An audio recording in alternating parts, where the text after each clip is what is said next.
The article अपनों की मौत दर्द क्यों देती है we have to read about in this video. The article is written by Acharya Prashant. So just coming. हम अपनी हस्ती को अपने संबंधों से जानते हैं। मैं की अपेक्षा मेरा के माध्यम से जानते हैं। किसी अपने के गुजर जाने पर ऐसा लगता है कि आंशिक मृत्यु हमारी भी हो गई हो।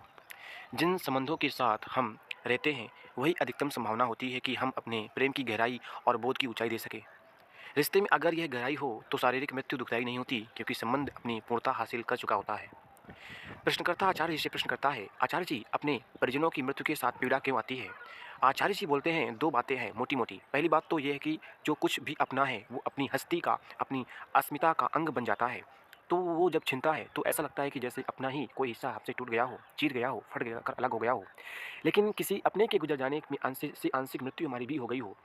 हम और क्या होते क्या हैं? विशुद्ध होने को तो हम आमतौर पर जानते ही नहीं मैं को। हम अपनी हस्ती को मैं की अपेक्षा मेरा के माध्यम से जानते हैं। हम अपनी हस्ती को अपने संबंधों से जानते हैं। आपसे कहा जाए अपने बारे में कुछ बताइए तो आप गौर करिएगा कि आप उन सब वस्तुओं, व्यक्तियों, विचारों के बारे में बताएंगे जिनका आप संबंध है। आपसे कहा जाए नहीं किसी व्यक्ति का नाम लिए बिना, किसी वस्तु का उपयोग किए बिना अपने बारे में कुछ बताइए तो तो बहुत कठिनाई हो जाएगी। आप शुरू करेंगे, आप कहेंगे मैं वहाँ का रहने वाला हूँ। टोक दिया जाएगा कि नहीं, किसी जगह का नाम लिए बिना अपने बारे में बताइए। तो आप फिर कहेंगे ये जो दिख रहा है ये मेरा घर है। ना ना ना ना, किसी जगह का नाम लिए बिना अपने बारे में बताइए। ये जो तस्वीर है ये मेरी है। तो ये जो तस्वीर है ये मेरी है। ना ना ना, किसी वस्तु, चित्र, दृश्य का इस्तेमाल किए बिना अपने बारे में बताइए। वो मेरा भाई है। ना ना ना, किसी व्यक्ति का नाम लिए बगैर अपने बारे में बताइए। मैंने इतनी शिक्षा हासिल करी है। नहीं नहीं, किसी उपलब्धि का नाम लिए बिना अपने बारे में बताइए। मैं इस धर्म का हूँ, ऐसी मेरी मान्यताएं हैं। नहीं नहीं नहीं, इन सब का प्रयोग किए बिना अपने बारे में बताइए। दिक्कत हो जाएगी, नहीं बता पाएंगे। और ये जितनी चीज़ें हैं ये सब ऐसी ही हैं जो कभी न कभी छिन सकती हैं। तो मैं क्या हूँ अपनी नज़र में? मैं उन सब लोगों का, घटनाओं का, स्मृतियों का, जगहों का, चीज़ों का एक सम्मिलन हूँ जिनसे मेरा नाता है, संबंध है। एक बहुत बड़ी टोकरी में वो सब चीज़ें रखी जा सकती हैं जिनसे मेरा संबंध है। तो मैं वो टोकरी हूँ। मुझे जब भी अपने बारे में कुछ बताना है मैं क्या कहता हूँ, मैं उस टोकरी का सहारा लेता हूँ। और उस टोकरी का सहारा ना लूँ तो मैं कुछ हूँ ही नहीं। मैं अपने बारे में एक शब्द ना बोल पाऊँ अगर मैं उस टोकरी का सहारा ना लूँ तो मैं क्या हूँ? मैं उस टोकरी की सामग्री हूँ। जब उस टोकरी में से एक चीज़ गायब हो गई तो टोकरी में से कोई चीज़ गायब हुई है, या मेरी हस्ती में से गायब हुई है। इस टोकरी में से किसी की मृत्यु नहीं हुई, मेरी ही मृत्यु हो गई, क्योंकि मैंने अपने आप को उस टोकरी के अतिरिक्त और कुछ जाना ही नहीं। जीवन भर फिर भी मैं कोशिश करूँगा उस टोकरी को बचाने की और बढ़ाने की। आम जीवन ऐसा ही होता है, बचाओ और बढ़ाओ, बचाओ और बढ़ाओ। लेकिन कितना भी बचाओ, कितना भी बढ़ाओ, काल का नियम है कि टोकरी में अगर कुछ जोड़ता है तो कुछ टोकरी से कुछ घटाता भी है। और जितना बार वो घटाएगा उतना ही बार हमारा भी एक हिस्सा टूट जाएगा। परिजन की मृत्यु नहीं होती, हमारी मृत्यु हो जाती है। अगर किसी तरीके से ऐसा हो जाए कि उस टोकरी में जितनी सामग्री थी वो सब एक साथ विलुप्त हो जाए तो हम पूरे ही मर जाएंगे। ये हुआ बात को बताने का एक तरीका। प्रियजन से संबंध हो चाहे किसी और से, जीवित व्यक्ति से हो चाहे किसी वस्तु से, हर संबंध में संभावनाएं होती हैं पूर्णता की। हर संबंध में ये संभावना होती है कि वो सामने वाले व्यक्ति और हमारी दोनों की मुक्ति का, आनंद का कारण बन जाए। वो संभावना सबसे ज़्यादा प्रबल सबल होती है उन संबंधों में जिनको हम कहते हैं निकट के संबंध। क्यों ज़्यादा सबल होती है? क्योंकि उन्हीं के साथ ज़्यादा समय बिताते हैं, उन्हीं के बारे में ज़्यादा विचार करते हैं, जिसके साथ आपने बहुत समय बिताया, बहुत साथ साथ रहे, उसी के साथ अधिकतम संभावना थी कि आप अपने संबंधों को अतल प्रेम की गहराई दे पाते और बोध की ऊंचाई दे पाते। वहीं पर साधना हो सकती थी, वहीं पर एक दूसरे का हाथ पकड़कर एक लंबी यात्रा हो सकती थी, क्योंकि साथ भी उपलब्ध था और समय भी। जिनका साथ भी उपलब्ध हो और जिनके साथ समय भी उपलब्ध हो उन्हीं को हम अपना परिजन कहते हैं ना। इनके साथ 20 साल गुजारे, उनके साथ 40 साल गुजारे तो बड़ी संभावना थी, बहुत कुछ था जो हो सकता था। इतना समय मिला, इतनी दूर का और इतनी देर तक अवसर था। और करा क्या? उस अवसर का कुछ खास नहीं, मौका चूकते गए, दिन आते गए, गुजरते गए। हमको यही लगता रहा कि जीवन तो जैसे अनंत है और ये शरीर अमर है। न जाने कितनी ऊंचाइयां छू सकता था वो रिश्ता, उसे छूने नहीं दिया। हाँ, सब व्यर्थ चीज़ों में समय बर्बाद कर दिया, बस एक औसत स्तर का रिश्ता रखा। और अब जब वो व्यक्ति नहीं है सामने, तब बस हाथ में पछतावा है, आंखों में आंसू है, रिश्ते को ठीक से जिया ही नहीं। सब छोटी छोटी बातों में, छोटी छोटी सीमाओं में बंद कर अटक कर रह गए। तेरा ये, मेरा ये, और उसको नाम दे दिया। ऐसा ही तो होता है एक साधारण सामान्य रिश्ता। फिर जब वो व्यक्ति नहीं रहता तो ये गँवाया हुआ मौका याद आता है, तब पछतावा होता है। मन पूछता है वो दिन वो जो जैसे बिताया था, क्या किसी और तरीके से नहीं बिताया जा सकता? आप सब भी अभी बीते हुए ही कुछ दिनों को याद करिए, क्योंकि यही दिन अभी स्मृति में ताज़े होंगे। आप में से कई लोगों ने ये सब दिन अपने मित्रों के साथ, निकट संबंधियों के साथ, परिवारजनों के साथ, प्रेमीजनों के साथ बिताए होंगे।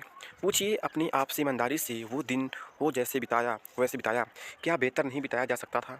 बहुत कुछ बाकी रह गया ना, अपनी पूर्णता छोड़ दी ना, इसके भरोसे कि आज जो बाकी रह गया है, बाकी रह जाने तो कल पूरा कर लेंगे। कल तो काल है, वो आता ही नहीं, खाता है। हमारी आशा यही रह जाती है कि कल आएगा, कल आएगा, कल आएगा कहते रह जाते हैं, काल खा जाता है। सबसे ज़्यादा अन्याय ही हम जो हमारे सबसे निकट के लोग होते हैं उनके साथ करते हैं। कहने को हम उनसे प्रेम करते हैं, पर जितना अन्याय, अत्याचार, दुर्व्यवहार हम अपने समीपस्थ लोगों से करते हैं, उतना किसी और से नहीं। कुल कारण क्या? कि ये तो अपने हैं, ये जाएंगे कहाँ? ये कहीं नहीं जाने का। और अरे वो कहीं नहीं जाने का, पर भैंसा वाला तो आने आने का। वो अपनी मर्जी से जाए ना जाए, भैंसा वाला तो उठा ही ले जाएगा ना। और तुम किस फेज़ में बैठे हो कि तुमने अपने अपना जो ये बच्चों वाला गुड़िया घर सजा रखा है, काल इसे ऐसे ही साबुत अनछुआ छोड़ देगा? अरे हटो, वो अभी आएगा, सब तोड़ फोड़ कर देगा। सब तुम्हारे खिलौने उठा ले जाने हैं उसमें। उससे पहले जितना खेल सकते हो खेल लो, अपने दिनों को व्यर्थ मत जाने दो। अच्छा एक बात बताइएगा, कोई भी ऐसा होता है जिसे मौत सहज लगती हो? आपको कोई जानलेवा बीमारी हो गई हो, डॉक्टर ने पहले ही सूचित कर रखा हो कि 1 महीना या 3 महीना, लेकिन फिर भी जिस दिन मृत्यु होती है उस दिन झटका लग जाता है ना, या नहीं? अच्छे से पता है कि यही हफ्ता है आखिरी, फिर भी हम जिस पल आँखें मूंदेंगी उस पल चौंक जाओगे, बड़ी चोट लगेगी, क्योंकि हम में से कोई भी कभी मृत्यु के लिए तैयार नहीं होता, नहीं। हम इसी उम्मीद में बैठे होते हैं कि अभी तो मामला चलेगा, गाड़ी रुकने वाली नहीं है। अगर हम पूरी तरीके से तैयार ही होते मौत के लिए, तो मौत पर हमें चोट क्यों लगती? हम हमेशा कल की आस लगाए बैठे रहते हैं कि अभी कल आएगा, और कल आएगा तो फिर हमें छूट मिल जाती है कि आज को अधूरा छोड़ दो, क्योंकि अभी तो कल आएगा तो आज को अधूरा छोड़ दो, लड़ लो और सर फोड़ दो, तनी रखो, कल आएगा। जिस दिन पहली बार सूरज की किरण गिरी थी इस पृथ्वी पर, तब से लेकर आज तक एक भी व्यक्ति ऐसा नहीं हुआ जिसके इन कलों की श्रृंखला कभी न कभी रुक ना गई हो। और वो यही माने बैठा था कि कल तो आएगा।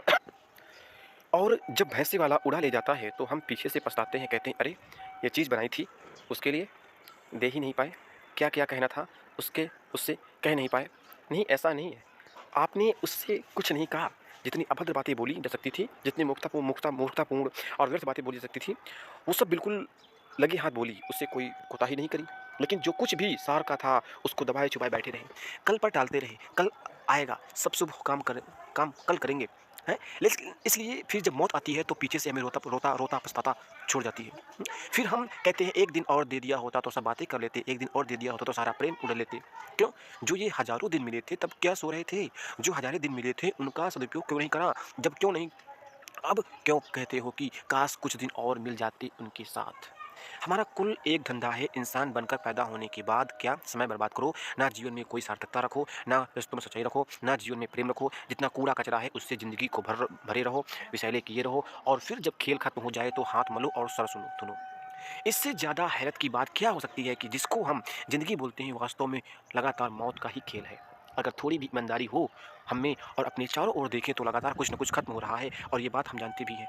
मैं कैसे कह सकता हूँ, क्योंकि हमें तो ये बात दिखाई देती है ना कि कुछ लगातार शुरू हो रहा है। हम जब हमें इतनी चीज़ें नई जन्म लेती माने शुरू होती दिखाई देती, तो निश्चित रूप से हमें भी ये भी दिखाई देता होता कि बहुत कुछ है जो लगातार खत्म हो रहा है। इतने सबूत चारों तरफ है, नए रोज़ उभर कर सामने आते हैं, उसके बाद भी हम अपने आप को कैसा धोखे में रख लेते हैं। हम कैसे मानते चलते हैं कि समय अनंत है, अवसर अनंत है, यहाँ तो टिक टिक चल रही है। कोई भी पल कैसे गंवा सकते हो जब ये पता नहीं कि कौन सा पल आखिरी होगा? भूलना नहीं, अपने आप में हर पल आखिरी है। रिश्तों में गहराई लाइए, नहीं तो बस पछताएंगे जीवन के, मौत के बाद भी, मौत से पहले भी। और रिश्तों में अगर गहराई है तो यकीन रखिए कि फिर शारीरिक मृत्यु बहुत दुखदाई नहीं होगी, क्योंकि संबंध अपनी पूर्णता हासिल कर चुका। वो आपको और आपके संबंधित व्यक्तियों को बदल चुका है, दोनों को एक बड़ी अपूर्व ऊंचाई दे चुका है। कोई कसर, कोई खोट आपने छोड़ी नहीं कि अब बाद में पछताना पड़े। आपके बाद उसके बाद आप मृत्यु का कैसेलेपन से नहीं, सहजता से स्वीकार कर पाएंगे। आप फिर कह पाएंगे कि जो चीज़ें असली हैं वो कहीं नहीं गई, वो मैंने उन्होंने साझे तौर पर पाली और वो रहेंगी। लेकिन उसके लिए फिर रिश्ता ऐसा रखिए जो शरीर के पार का हो। रिश्ता ही अगर शरीर केंद्रित है तो फिर तो शरीर गया तो सब कुछ गया। अगर संबंध एक ऊँचाई होनी चाहिए तो शरीर केंद्रित रिश्ता जितना कम कर लो उतना अच्छा।